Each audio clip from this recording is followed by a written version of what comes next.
क्या है next question?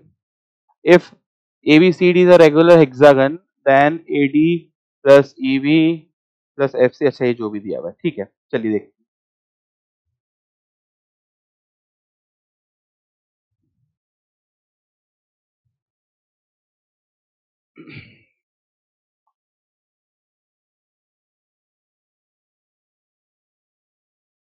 ये इस तरह से कुछ सिनारियो दिया हुआ है, आप समझ लीजिए, ठीक है। चलो, तो इक्विलेटरल रेगुलर हेक्सागन है, ठीक है, तो यानी कि जो भी मैं बना रहा हूँ जितने भी ट्राइंगल है वो सब इक्विलेटरल वगैरह है ना। चलो, तो नेम भी कर देते हैं इसको ABCDE एंड F। सेंस बना रहा है। अब मैं क्या कर रहा हूँ ना भाई, जो रिजल्ट्स हैं शिफ्टिंग से हमारे को कोई फर्क नहीं पड़ता है, ठीक है ना। ध्यान रखिएगा, मैथ्स में अपने चलता है थोड़ा शिफ्टिंग वगैरह, वेक्टर्स का अपन कर सकते हैं। तो सेंस ये बना रहा है कि भाई ये कहीं पर भी हो, आई डोंट थिंक इसके रिजल्ट में ये जो रिजल्ट है इसमें कोई फर्क पड़ना चाहिए, ठीक है।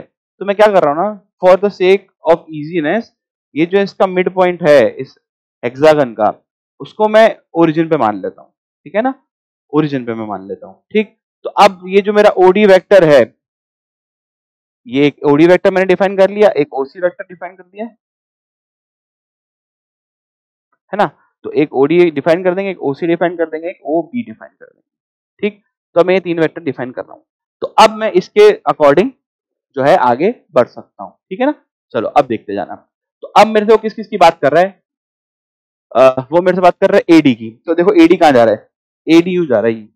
तो सिमेट्री के अकॉर्डिंग हमें ये बात तो मालूम है ना कि भाई ये पार्ट और ये पार्ट तो बराबर इक्विलेटरल ट्रायंगल होते हैं सारे। तो इसका मतलब मैं क्या एडी को ऐसे लिख सकता हूँ, एडी जो है हमारा वो ट्वाइस ऑफ ओडी है। लिख सकता हूँ कि नहीं लिख सकता हूँ, बताओ जरा। तो एडी वेक्टर जो है वो ओटी का ट्वाइस है। सिमिलरली जो ईबी वेक्टर है, ईबी वेक्टर, ईबी को देखो, तो ईबी जो है वो क्या इसका ट्वाइस नहीं है, बिल्कुल है। तो ईबी वेक्टर जो है वो है ट्वाइस ऑफ ओबी। सेंस बना रहा है, ठीक। सिमिलरली जो एफसी वेक्टर है, एफसी वेक्टर क्या है, एफसी वेक्टर आ जाएगा ट्वाइस ऑफ ओ सी, ठीक है, twice of O C. Sense बना रहा है। अब देखो एक मस्त चीज बताता हूं, अब मैं तीनों को ऐड करना है मेरे को, तो तीनों को ऐड कर देता हूं। जैसे ही मैं इन तीनों को ऐड करूंगा तो क्या मिला मेरे को, एडी वेक्टर प्लस एडी है, sorry sorry, AD vector plus EB vector plus FC vector. तो क्या आया भाई, 2 टाइम्स ऑफ ओडी, 2 कॉमन निकाल दिया मैंने, 2 times of OD vector plus OB vector plus OC vector.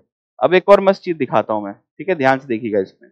अगर मैं सिर्फ इसकी बात करूं, ये बाकी सबको भूल जाऊं, ओडी, ओसी और ओबी, तो पैरेललोग्राम है ना ये, तो एक, तो इन दोनों का रिजल्टेंट यही आने वाला है। इसका मतलब मुझे ये भी मालूम है कि ओडी प्लस ओबी जो है वो ओसी के बराबर है, ठीक है। तो मैं यहाँ पे लिख देता हूँ भाई, जो ओडी वेक्टर है प्लस ओ बी वेक्टर है वो किसके बराबर होगा, ओसी वेक्टर के, ठीक। तो यहाँ पे जो ओडी प्लस ओबी आ रहा है, इसको ओडी प्लस ओबी आ रहा है, इस वाले को मैं ओसी लिख सकता हूँ। तो इसको ये क्या बन गया, ट्वाइस ऑफ ओसी। इसका मतलब बन गया 2 टाइम्स ऑफ ओसी, यानी कि 4 टाइम्स ओसी बन गया, ठीक। अब जो ध्यान से देखिएगा, ये भी पैरेलल है इसके, तो पैरेलल में तो मैं शिफ्टिंग कर ही सकता हूँ, कोई दिक्कत है नहीं। तो ये जो ओसी वेक्टर है किसके बराबर हुआ, ए बी वेक्टर के। बस क्या आंसर आ गया मेरा, 4 टाइम्स ए बी वेक्टर, ठीक है ना। चलिए